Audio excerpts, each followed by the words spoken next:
To continue with what we started yesterday, namely to kind of try to trace how information flows in spiraling binary systems from the objects themselves to the asymptotic gravitational waves in a certain approximation where we use the post-Newtonian approximation.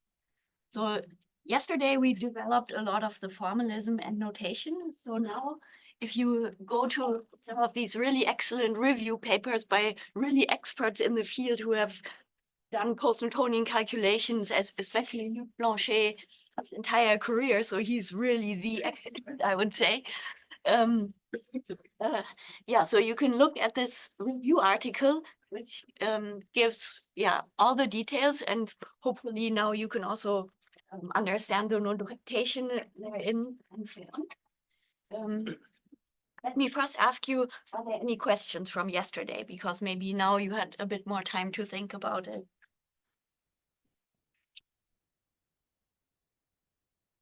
No? Okay, I'm glad everything was clear then. Also, if you have questions later on, feel free to email me, or we can, of course, also talk during the coffee break or lunch or so. Okay, but so yesterday, now after having developed all of this formalism for match asymptotic expansions, multiple expansions, STF tensors, we want to go back to our original problem. So we had yesterday started from these equations that were quite general. This was 16 pi g over c to the 4 some source, which consisted of the matter part plus some nonlinear field part.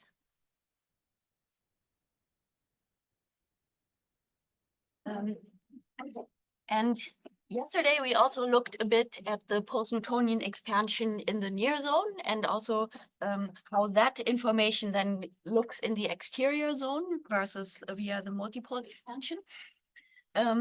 So now what is still missing is to look in the wave zone. When we're really, really far away from the source near null infinity, what do the solutions here look like?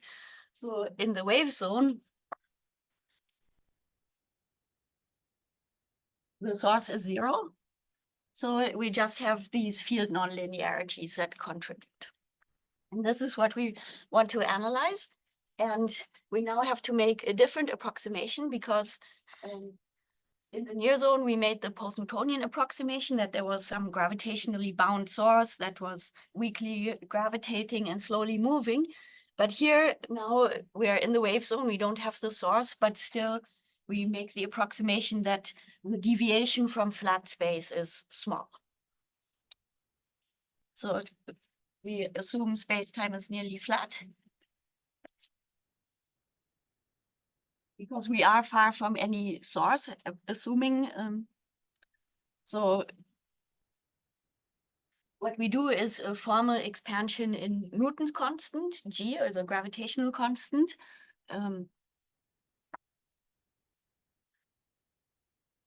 Where, again, it's kind of, you're supposed to use a dimensionless parameter, but again, if you track factors of G, which is supposed to be now small, then you can reconstruct a dimensionless quantity depending on your situation. And this is called the Post-Minkowski expansion.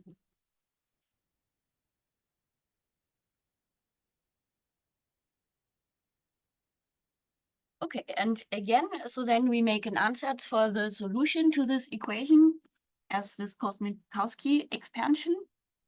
So let's call it wave zone expansion. So sum again from n equals 1 to infinity, now Newton's constant to the n times some expansion coefficients, which we have to still determine from the equations of motion.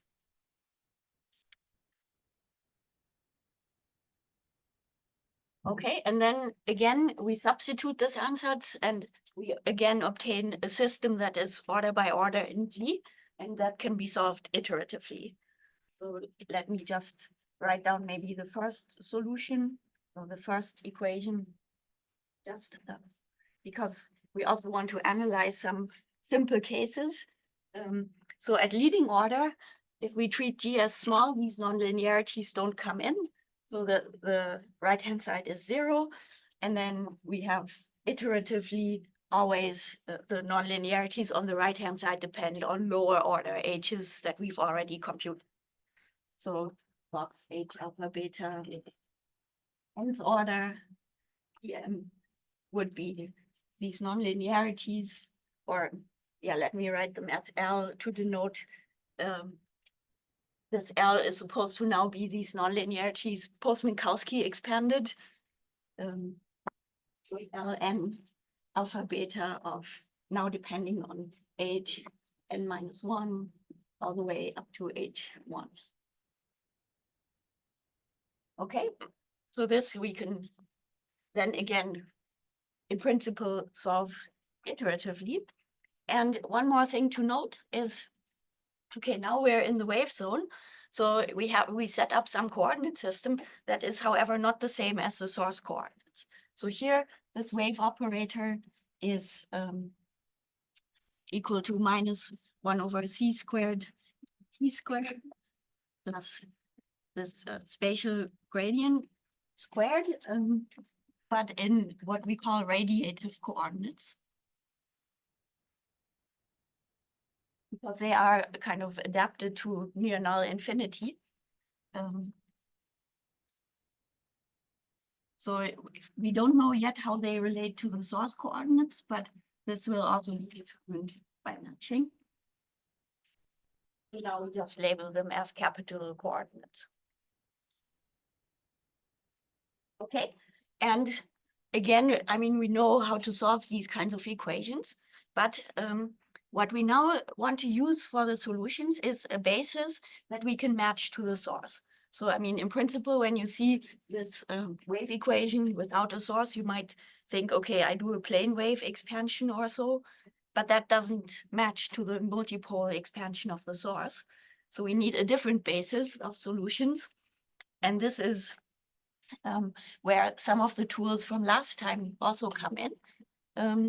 So we want to construct different solutions and kind of to inspire our approach for these solutions, let's consider a function or a tensor.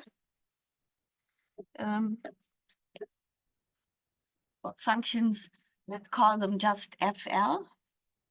Again, this multi-index notation, but it doesn't matter for now. It's just mainly important that this function depends on the retarded time in radiative coordinates.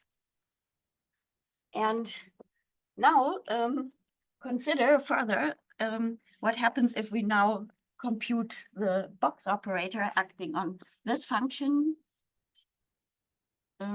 t minus r over c divided by r. And okay, I'm not sure if I will work out all the algebra for this, but you just have to remember that in spherical coordinates, you have the spherical Laplacian operator 1 over r squared d by dr of now r squared d by dr of f over r.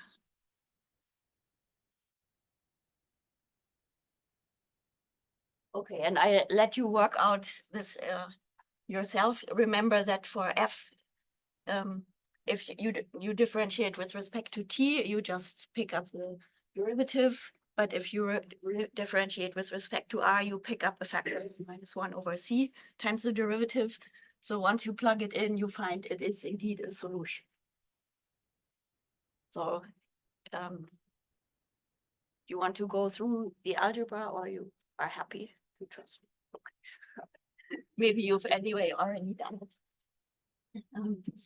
Okay, so now this is a solution, but again, we can say, well, if we take L partial derivatives of this equation, the L partial derivatives actually commute with the box operator.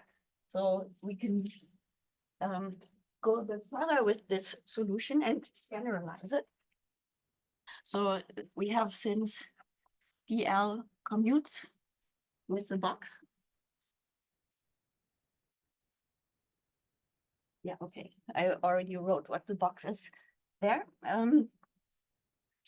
So you can write the solutions as this expansion, H alpha beta 1 post Minkowski is equal to infinite sum, L equals 0 to infinity, of L derivatives of this structure. So DL, and now we showed that this solves the wave equation, and now we take L derivatives. So FL alpha beta of T minus R over C divided by R. And so this is, like we saw yesterday, this kind of structure DL of 1 over R kind of generates also a multiple expansion. So this is kind of a basis of multipolar waves. And this is the kind of basis we want in order to be able to match the behavior of the source in the exterior zone.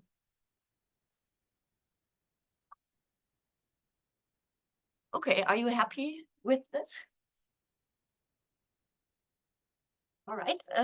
So now we want to also write it even more explicitly, because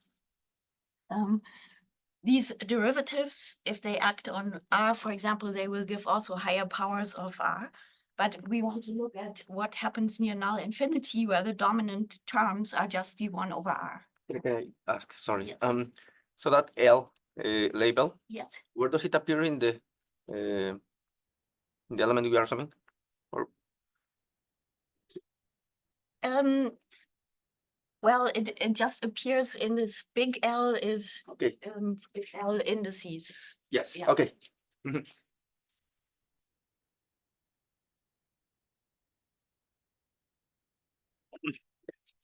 Sorry. No, good question. Okay, so now using our expressions that we had yesterday, yes, another question. No. So more implicitly, we can write using the identity yesterday of, if we differentiate L times the numerator, it gives us again something with unit vectors, minus 1 over C to the L, and L of no, F, the L's derivative of T minus R over C. And if we differentiate the denominator, we had an identity yesterday, how to write it in terms of unit vectors. So, however, we now want to extract null infinity. Only the order 1 over R parts dominate. So actually differentiating the denominator will just generate higher and higher powers of 1 over R. So we don't, yeah, those will be subdominant.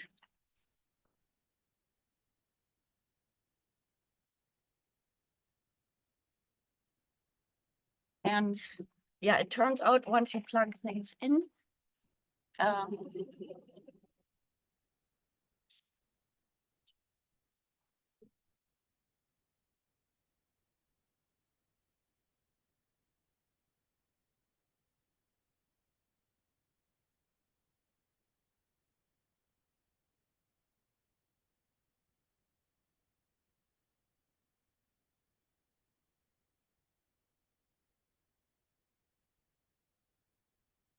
that we find the order 1 over R parts go roughly as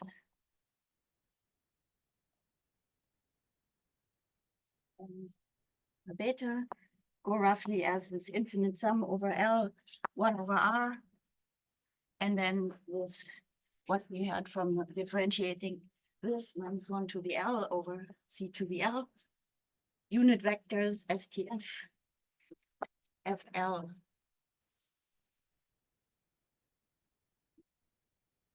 the Lth derivative of it as a function of u, where u is the retarded time in radiative coordinates.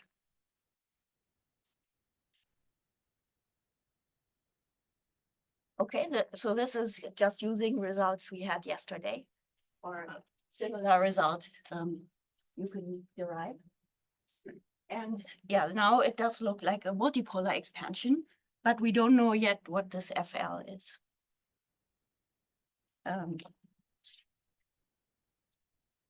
So, yes, so now let's actually go to the slides. Because now we have this expression, and in principle, again, we would have 10 different of the multiple moments corresponding to their 10 different H's. But again, we have some gauge considerations that eliminate some degrees of freedom. So we started out with H being a symmetric rank 2 tensor, so 10 degrees of freedom. But harmonic gauge already eliminated 4. But then, as someone commented already yesterday, there is some residual gauge freedom in vacuum that is similar to in electromagnetism when you have the Lorentz gauge and then you go to the Coulomb gauge or something like this. You can eliminate in electromagnetism 1 more degree of freedom, but in gravity, because it's a gauge vector instead of a scalar, you can eliminate 4. This is only true in vacuum. But based on this, since we are working in vacuum here, we expect that in these multipole moments, only 2 physical multipole moments will be contained, or families of multipole moments. Similarly, also to the charge and current moment in electromagnetism. And there will be 4 additional gauge moments that are also needed to match to the source, but they are not physical. And so you said that there's that we are in vacuum because this is in the far. Yes, So in the far zone, yes. we assume, okay.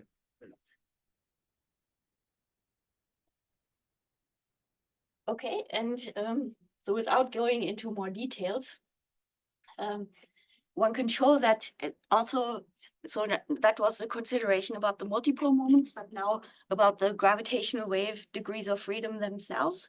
One can show that they are actually the transverse traceless spatial pieces of the gravitational waves of the metric perturbation at infinity. And okay, the fact that they are transverse, you can already see from the harmonic gauge condition. If you make a Fourier ansatz, then you see that K, the wave vector, has to be perpendicular to H. And typically, the gravitational waves are then written in terms of 2 polarizations, the plus and cross, because of the effect that a passing wave would have on a ring of test particles. So if there's a wave propagating into the screen right now, then the plus polarization would stretch and squeeze the test particles in this way, like a plus shape, whereas the cross one is rotated by 45 degrees.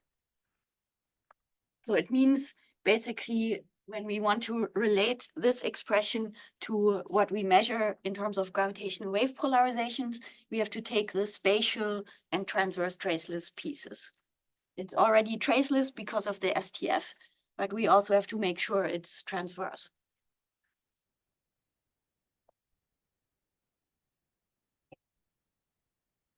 All right, so let me just see. Yes, so because now we want to start off the morning a bit slowly, we want to now just look at the leading order result that comes out without doing the detailed matching to the source. But if you remember, actually, so, okay, I erased the formula, but last time we already looked a bit how the leading order source term looks like in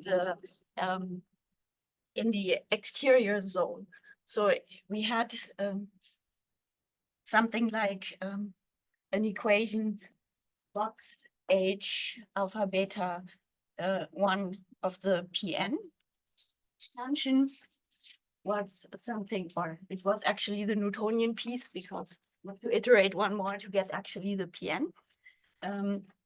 Was something like 16 pi g t alpha beta, because the nonlinearities didn't contribute at this order. And we said something like H alpha beta 1 then in the exterior zone was something like minus 4g. I remember correctly, you have the expression in the notes, something like this. So T alpha beta T minus X over C, and then X prime divided by just X plus blah, blah, blah. Right, this is kind of what we had. Yeah, so it turns out in the leading order calculation, yeah, one can show basically that this, or well, one can further manipulate this expression here. Because for the gravitational waves, we only need the ij pieces. So if one just takes the ij piece here, and says, okay, at the leading order, it turns out that one doesn't have any subtleties coming in terms of relating radiative coordinates and so on. So then one just gets the Tij here. And that's in fact already what is called the Einstein quadrupole formula, which is simply saying you have to take the TT projection of 2 times time derivatives of the source quadrupole. Okay, so that this is equivalent to the quadrupole formula. Yeah, maybe we can do it in the tutorial, because it's actually quite some steps of algebra, or I can also go through it here if you want. What do you prefer? Oh, yeah. Tutorial. Yeah. Okay, go through it, yeah. In the tutorials. Tutorial, okay. Yes, so let's do it in the tutorial. So yeah, but basically, yeah, let's say based on, yeah, so if one takes here the spatial pieces, one can show that it's equivalent to taking 2 time derivatives of the source quadrupole by using energy momentum conservation, or this conservation mu tau mu equals 0. And doing some manipulation. So then we will do it in the tutorial. Okay. But the point is, now I go to the slides again, because now we are in a stage where we can do some calculations of waveforms, which is maybe a nice interlude after all the formalism. So we have this quadrupole formula for the gravitational waves emitted by a system. And one can also show further, which, again, we are not going through the derivations, but one can show that the radiated power in gravitational waves is roughly proportional to the square of the time derivatives of the amplitudes. And it then turns out to be given by this formula in terms of the quadrupole. It's only defined kind of on average. So these brackets now indicate an average operation, because in GR energy is not defined at a point, just in a local region. And similarly also for gravitational waves. But armed with these considerations, we can say, okay, now if we assume the source is actually a Newtonian binary system, what can we say about the gravitational waves? So this is kind of a nice thing to go through. And there's also, if you need more details, there's a paper by the LIGO-Virgo collaboration on the basic physics of this first event, which goes through all of these considerations. So I will just briefly sketch out what you can do with just the quadrupole formula and a Newtonian binary system. So we now consider a binary system, again at large separation, assume there are point masses, and they're described by Newtonian physics, because in this equation here, I don't know where we had it, here this was taking only the leading order piece of the so here this was a Newtonian energy momentum tensor. So here also the quadrupole moment is the Newtonian one. And so yeah, I'm sure you still remember the two-body dynamics of classical mechanics, but basically they can, instead of solving for the motion of each body, we solve for the motion of the reduced mass in the field of the total mass. And then the mass quadrupole moment of the system is given by this expression here. So where we've substituted that the relative separation is r squared times a unit vector. And then, as we said, the gravitational waves have two polarizations. So we saw a few moments ago, let's see, we saw here how the polarizations appear. Of course, then you can solve for the polarizations in terms of components of H. And you can find that if you also have for H the quadrupole formula, you use these combinations of the quadrupole moments. Also, this should be Q instead of M. And then for the binary system, we choose a unit vector in the orbital plane. And we parameterize the orbit in the equatorial plane, so there's only the phi direction.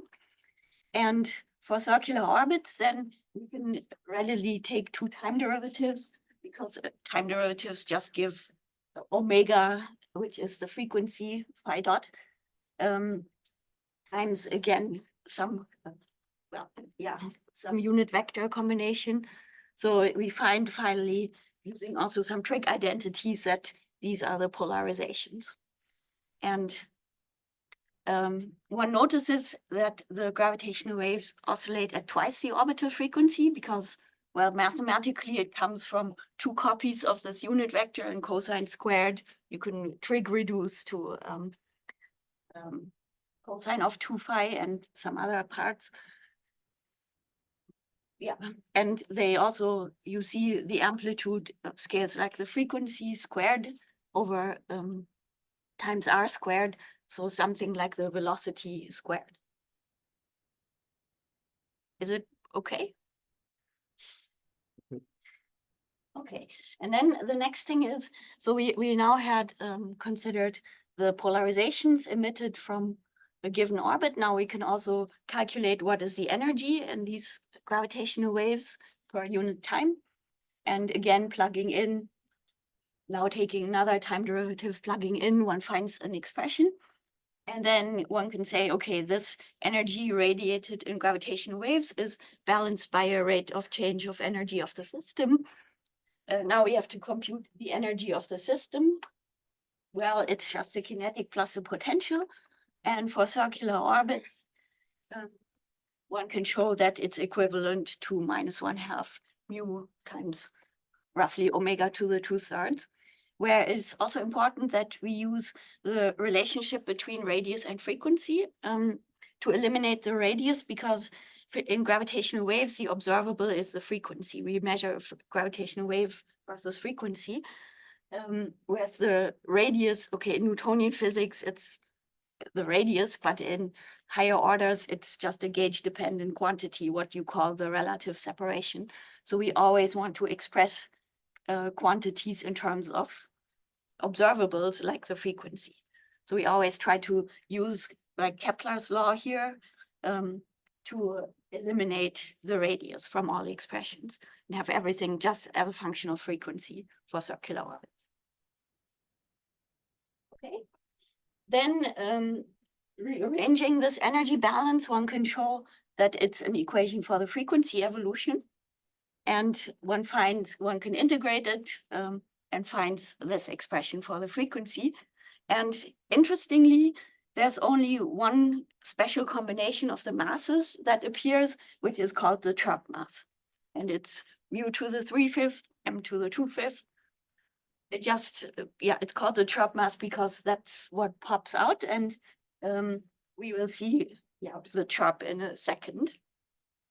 But this is already quite nice because then we can actually plot it as a function of time for some system, for example, two 1.4 solar mass objects.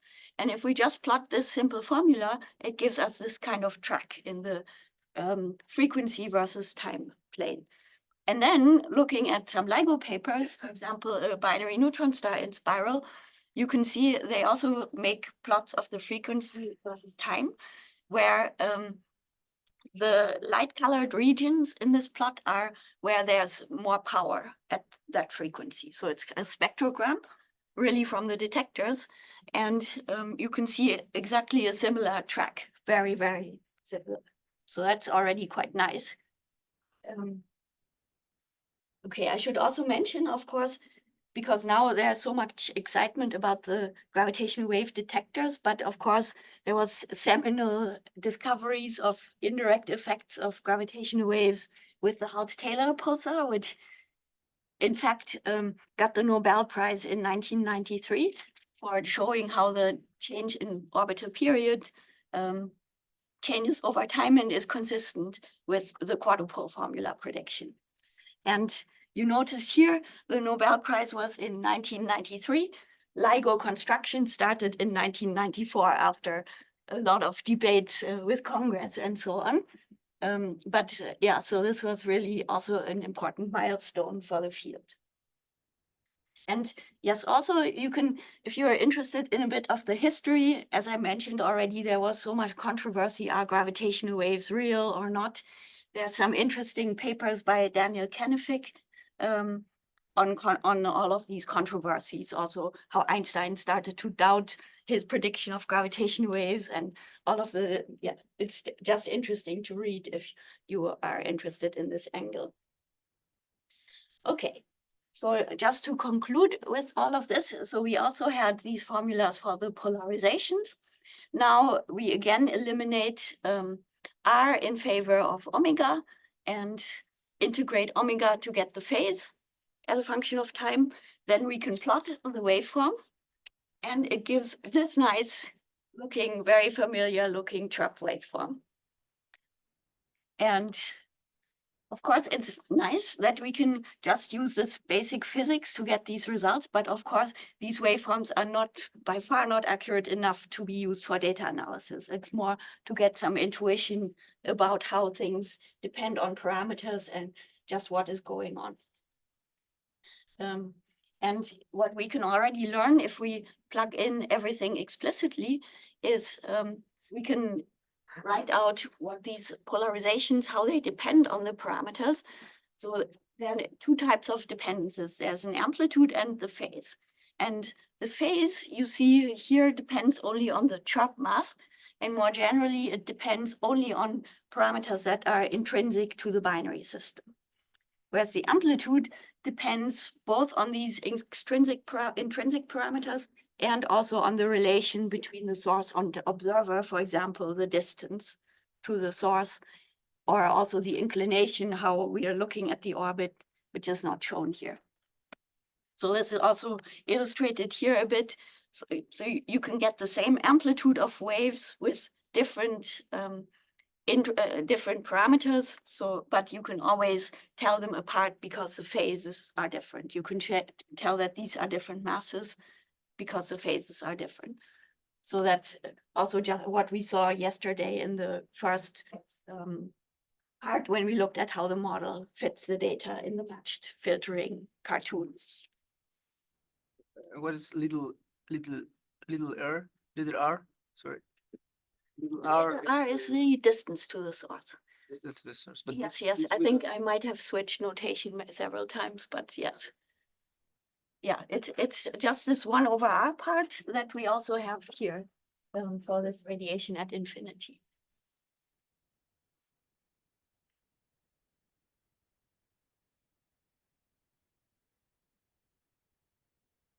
More questions? Well, all of this analysis is done with the quadrupole formula, right? So could you show, which is Newtonian. So when we start considering the post-Newtonian expansion, Yes, then we get first corrections to the quadruple formula. yes, And all of that has to be fed into what you just did, and you get another corrected formula for the radiated energy and exactly. Yes. So this is exactly, if I may go on. sorry. I mean, this is exactly what I will discuss now. Okay, let's skip the chirp mass, but here we see beyond the quadruple formula. Yes. So here these FLs have been written more, they have been more decomposed into these mass type and current type multipole moments. I mean, these Fs we saw in the solution appearing. But it's still the same kind of structural formula. You have these unit vector STF combinations and then the transverse traceless projector. But then a lot of interesting nonlinearities appear. For example, the quadrupole moment or the Lth multipole moment of the source, still now in the source rooted coordinates, even without doing any transformation to the radiative coordinates, it now becomes this mass. And importantly, you notice this finite part operation there, and you can check Luc Blanchet's review exactly how this finite part is implemented, because now the problem is the source actually becomes, once you go beyond the leading order, okay, it's no longer here, but the sources are actually not only the matter source, but also the field nonlinearities. And the field nonlinearities extend over entire space-time. So they diverge. And so then you have to really carefully regularize it. And it's quite remarkable that you can still write down some integral formula for these multipole moments, actually. Even in, and yeah, this was really Luc Blanchet's work, and together, I think, with Thibaut Damour, to show that this is indeed possible and to get these formulas. And then, yeah, one also has to relate the coordinates. And for example, near the source in the exterior zone, basically information propagates along the light cone of the exterior zone. Yes. Go back to the previous one. Yeah. Where is this divergence coming from in the, I didn't understand where is the divergence coming from? The divergence is coming from because now these sources include the nonlinear field contributions, which extend everywhere in space. So you cannot write a convergent integral formula for them. But can you see in the formula that Why it's sorry. I don't know how you can see it in the formula without plugging in what these taus are, probably. I'm also not so much of an expert, so better to see Luc Blanchet's, Right. yeah, because yeah, there are different regularizations that have to be imposed. Yeah, so I refer you to the review for details.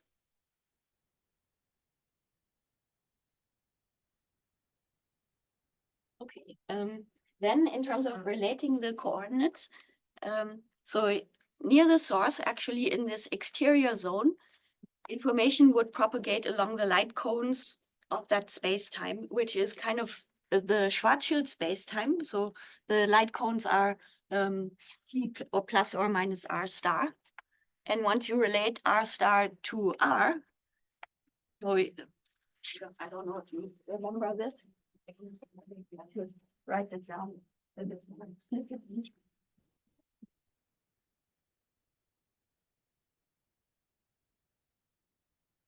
But that's also just a qualitative argument. Again, you have to do the actual matching to show all of this. But so when you look at the source from the exterior here, zone, then basically this is roughly like the total mass m of the system. So information propagates along the light cones roughly t plus or minus r star, where r star is defined as dr star. Dr is 1 minus over 1 minus 2 gm over rc squared or something like this, if I remember correctly. Okay, whereas in the wave zone,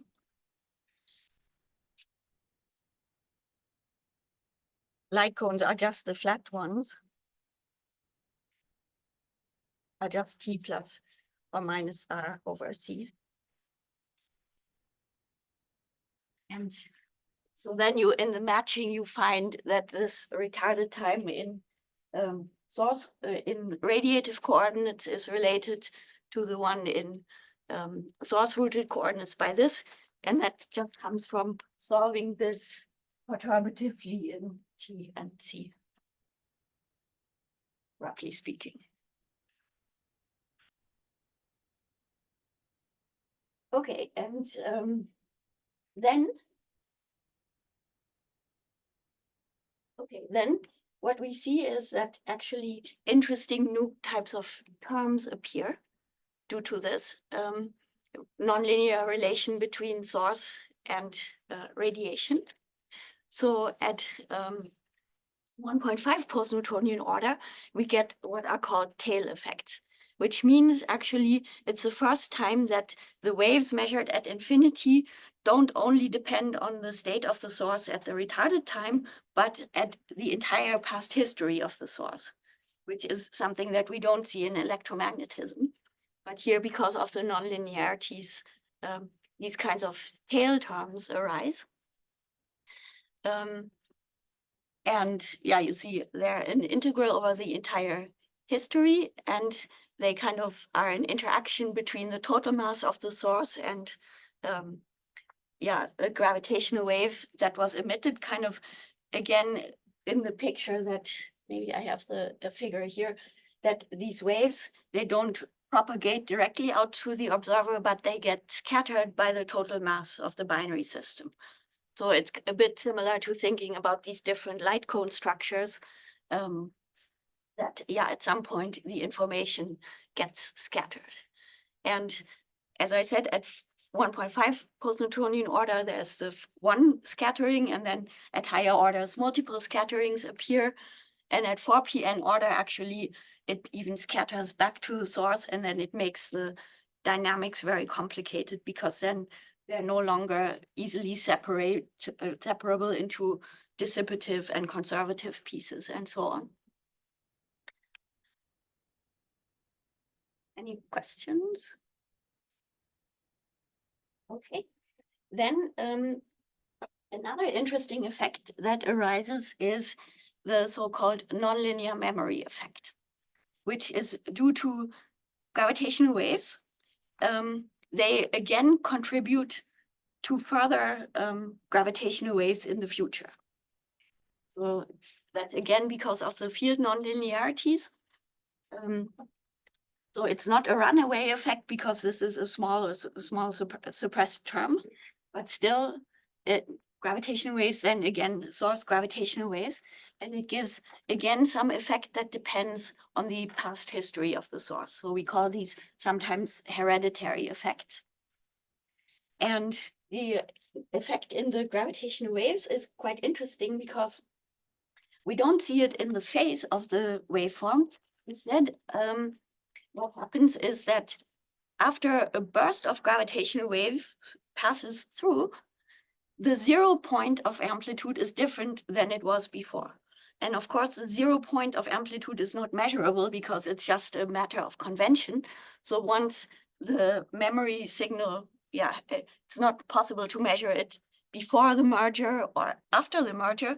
You can only measure it while it changes during the merger. So you can try to look for this build-up of memory effect, which causes this offset in the amplitude before and after. So that's also quite interesting. Any questions? Is there also a linear memory effect, or is only due to non-linearities of the field? Like in electromagnetism, there is no memory when you. Yeah, so there is also a linear memory effect, like in supernova explosions or so. But for these binary merger signals, the visible part is only the nonlinear memory. So physically, what causes like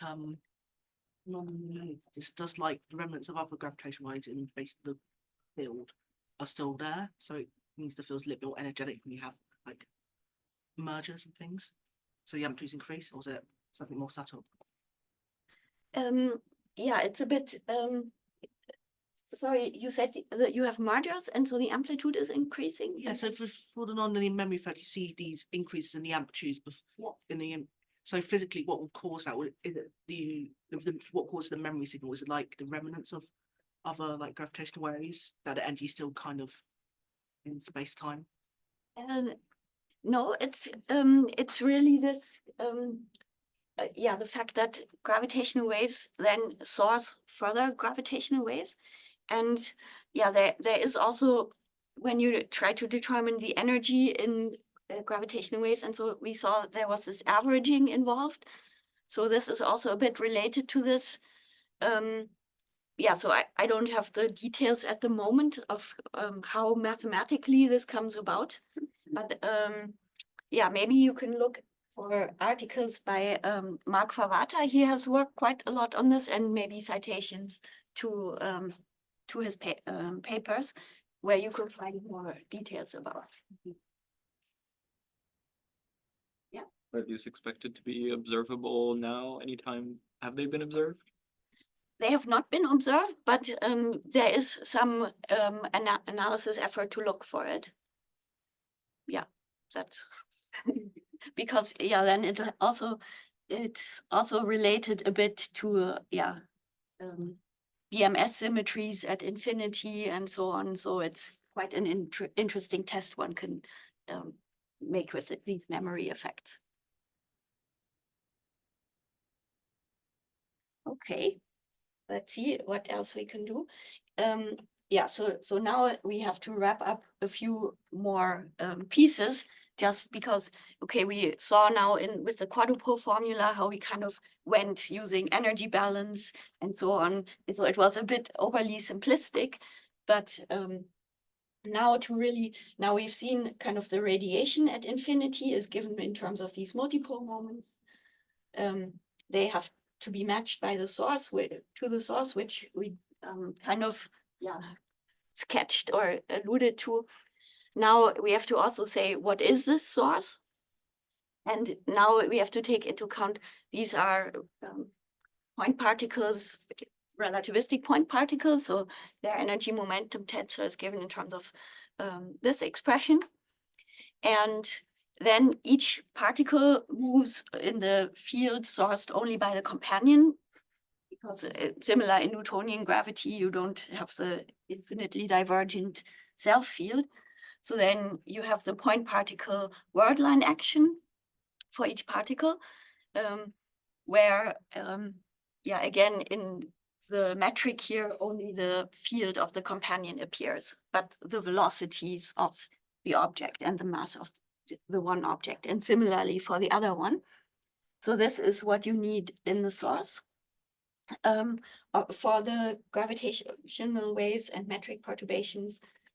And then you also find, if you do these matching calculations to higher order, that actually you end at 2.5 post-Newtonian order, you start to get radiation reaction effects in the equations of motion.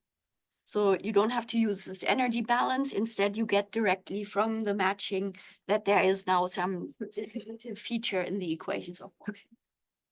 And again, I refer you to this really excellent paper by William Burke I already talked about yesterday, where he does actually a really nice example where there's a small, some oscillating mass on a spring coupled to an infinite string, and kind of where it's tractable to go through how the fact that you have outgoing waves at infinity then it immediately leads to these dissipative terms in the source. And yeah, so this also checks the consistency of the balance laws. Yeah, which are of course in GR not so obvious that they should hold, but it turns out they are also can be generalized.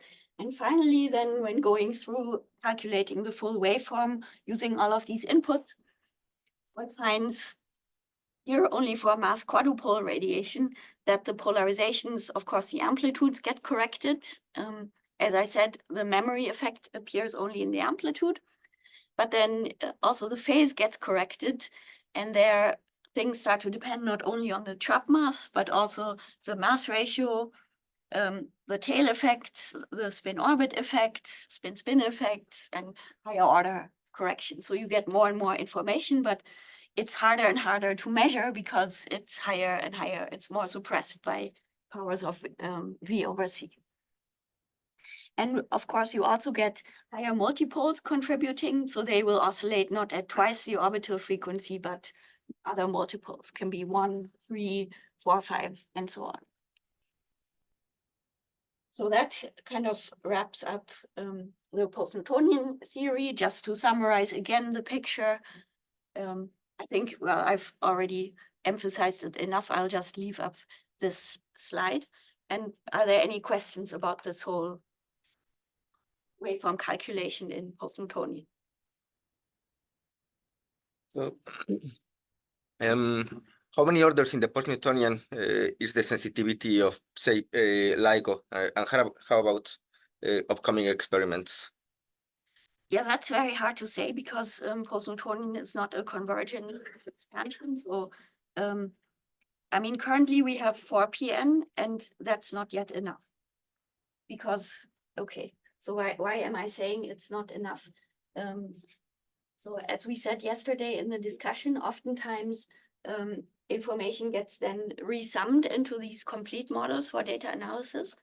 And so here is a result from 2020, so when detectors were even less sensitive than they are now, for a event called GW190412, just to pick a case. So it was a binary black hole merger with 30 solar masses plus 8 solar masses. And 2 models were used for the analysis. So one was the effective one body, one was phenomenological, which both take post-Newtonian and numerical relativity information, and in the EOB case also from the test particle limit and Tukolsky waveforms. And you see here in these contours, those are the 90, yeah, I don't remember if it's 95% or 90% confidence intervals, or if these are the 60, but it doesn't matter. The main point is you can see that they don't overlap so much anymore. I mean, here it's still, they're kind of consistent with each other because there is still some overlap, but you start to see some differences. And this was, as I said, in 2020, and in the future, we will have much higher signal to noise ratios, much more events with, you know, as you go, as we also discussed yesterday, to more extreme regions of parameter space, then yeah, the waveform models become even less reliable. And yeah, you can see maybe based on this motivation that we really need more information, better waveform models, because now we are kind of still limited by the statistical uncertainties, but in the future for Einstein telescope, LISA, it will be the systematic uncertainties, actually. The graph there, what's the waveform model being used? Is it for aligned spin or circular? Yes, so these are, I think, for aligned spin. Yeah, but with higher. It might be that if the orbit is actually eccentric or precessing, then that's the reason why we have differences in the waveform. Yes, this could also be the case, yes. So any missing physics in the model could cause biases. Well, actually, this phenom P is actually kind of, it doesn't have the 6 precession degrees of freedom, but it has kind of it has an effective aligned spin and an effective precessing spin component. So it captures some of the precession effects. EOB, yeah, I'm not sure, maybe they also, yeah, they might have simplified the name. Probably this was also, yes, it was also precessing because it's PHM. Yes, so never mind. Yes, this was also precessing. Yeah, eccentricity was not included here. But it was not included in both models, so both were missing it if it was there. Yeah.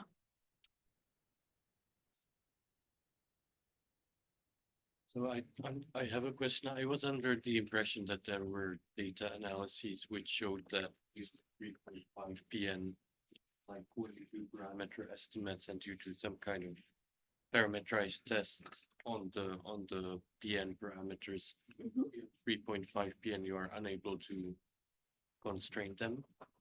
Or is that That could be the case. Yes, that could be the case. But that's really when you use these. You mean on top of phenom P and then these parameterized deviations, or? I guess Uh-huh. that I cannot quite recall.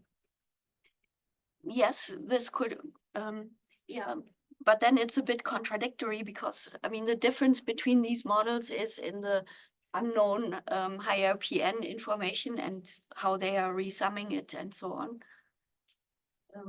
Probably it also depends on the event you're considering. Of course, I'm also showing a bit of an extreme event. For other events, the agreement is much better.